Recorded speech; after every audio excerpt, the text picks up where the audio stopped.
Sveiki, čia Aivaras iš UFC Lithuania ir trečias UFC Lithuania greitukas. Pradžiai šiek tiek apie UFC Fight Night vykusį Nešvilyje.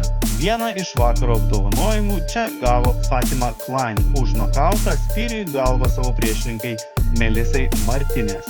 Antrąjį vakaro apdovanojimą gavo Walter Walker, kuris sugebėjo neužtrukti nei minutės ir kulno laužimu nugalėjo savo priešininką Kennedy Nzechukwu. Vakaro kovos apdovanojimą pasidalijo Nate Landwehr ir Morgan Charrier.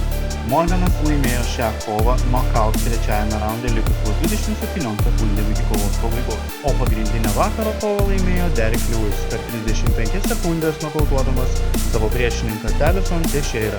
Tiesa, mano kuklia nuomonė, ši kova buvo sustabdyta kiek per anksti. Užtat tai, kas sekė po to, buvo ne ką mažiau įdomu negu pati kova. O dabar UFC 318. Costa, Holland, Ige, Johnson, Pitbull, Rodriguez ir dar daug kitų gerai žinomų kovotojų. Bet žinoma, pagrindinė vakaro kova Max Holloway prieš Dustin Poirier. Keletas įdomių faktų apie juos. Tai ilgiausiai trunkanti trilogija UFC istorijoje, netgi 13 metų.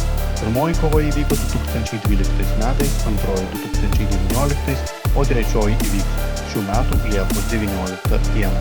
Pirmą ir antrą kovas laimėjo Dustin Poirier, o pirmoji kova buvo pati pirma kova Max Holloway UFC organizacijoje. Simboliškai yra tai, kad Maxą pasitiko Dustinas, o Maxas išlydi Dustin, kadangi tai jo paskutinė kova UFC organizacijoje.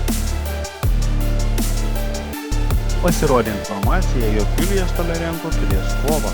Ji turėtų įvykti rugpjūčio 9 dieną. Buvo paskaičiuota, jog šiais metais iš 10 pagrindinių kovų, kuriuose kovojo brazilai, jie pralaimėjo visas 10. Spėkit, kas sekantis. Ačiū, kad žiūrėjot.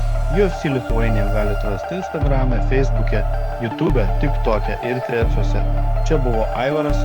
Iki.